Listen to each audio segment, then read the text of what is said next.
Bonjour, moi c'est Tristan de l'association La Porte Bonheur. Bienvenue ici sur la terrasse du restaurant Matahari Le Boui-Boui à Ars-en-Ré. Ici de la super bonne bouffe, des légumes, des épices, préparés avec amour. Oui, mais vous me direz, les épluchures de carottes, après j'en fais quoi? Eh bien, c'est par là que la magie opère. Au niveau du composteur, regardez-moi cette petite merveille.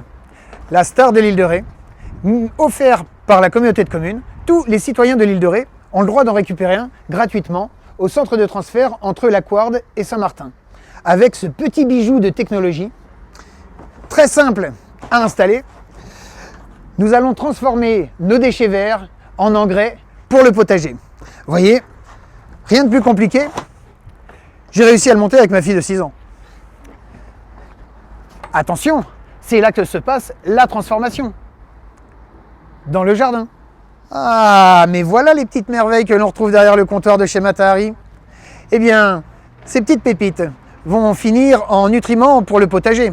Mais avant cela, vous allez les mettre dans votre cuisine, dans ce petit composteur mis à disposition avec celui que vous récupérez au centre de transfert. Vous voyez, dans ce petit composteur, je vais y mettre des déchets azotés. Tout ce qui est épluchures, végétaux, qui est déjà plein d'humidité et qui va fermenter. Ici, vous avez également les déchets carbonés. Tout ce qui est filtre à café, les sachets de thé, la poussière, les mouchoirs, les morceaux de journaux, la sueur de bois. Et lorsque vous les avez mélangés ensemble, les déchets mixtes créent une petite pâte avec de l'humidité. Eh bien, c'est là que la magie opère. Sur le dessus de votre composteur, vous allez avoir vos déchets frais qui vont entrer en décomposition. Grâce à un peu de sueur de bois, couche par couche, vous allez permettre l'absorption de l'humidité. Et très rapidement, vous arrivez ici à de la terre. Il n'y a pas si longtemps, il y avait là-dedans des excréments, des pelures de carottes, plein de choses. Et bien finalement aujourd'hui, c'est de la bonne terre. C'est un véritable délice. Ça, mon potager, il va adorer. Île de Ré TV, l'actualité rétaise. Une fois que vous avez tout mis, tous vos déchets, avec quelques cartons que vous laissez macérer, vous avez une petite porte, vous retirez, ce qui vous permet d'ouvrir et de récupérer le compost que vous allez étaler. Vous encombrez moins les poubelles parce que vous utilisez tous vos déchets et vous avez un engrais merveilleux. J'ai l'habitude de faire du compost dans un coin de mon jardin, je trouve ça indispensable. De pouvoir accumuler tous les déchets végétaux de la maison, plus les tontes de gazon, etc. Et au bout d'un certain temps, j'ai du terreau pour mettre dans toutes mes terrines, pour mettre pour les fleurs, etc. Les reportages d'Île de Ré TV. On s'aperçoit qu'il y a de plus en plus d'amateurs de jardinage. Et puis effectivement, la question de l'autosuffisance, produire soi-même ses légumes, essayer de comprendre comment ça fonctionne, de se dire, oui effectivement, les légumes, ça ne pousse pas dans les rayons de supermarché. Eh bien, il suffit de mettre un petit doigt des fois dans le composteur, dans la terre, d'y mettre quelques graines, et puis ça pousse.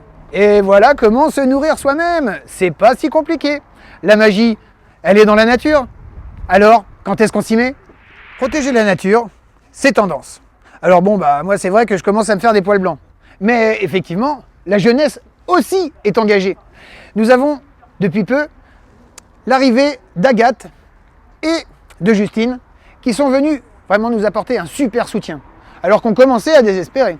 Mais effectivement, on voit que dans la nature, il y a tout ce qu'il faut.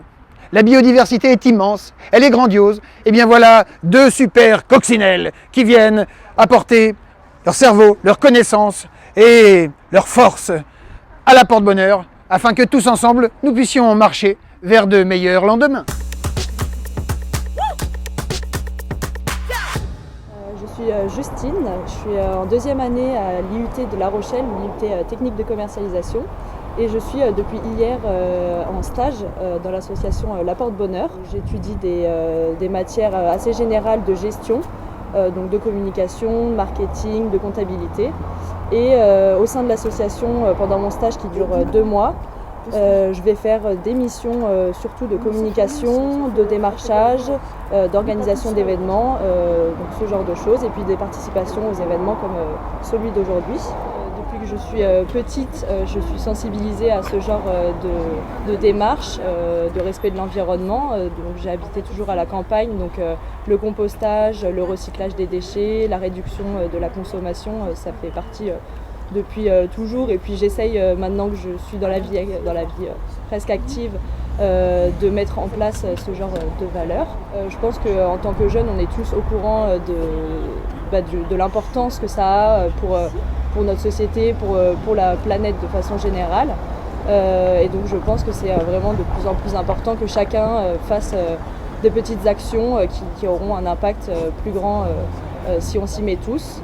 Alors bonjour, je m'appelle Agathe de Montmarin. Je suis actuellement en 2e année d'école d'ingénieur à l'ENSAIA.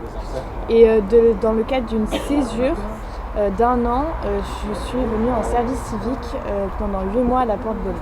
J'étais en recherche du coup d'une activité à faire pendant mon année de césure. Et je me suis intéressée au service civique parce que voilà, je trouvais ça intéressant de rendre un service pour mon citoyen pendant cette césure.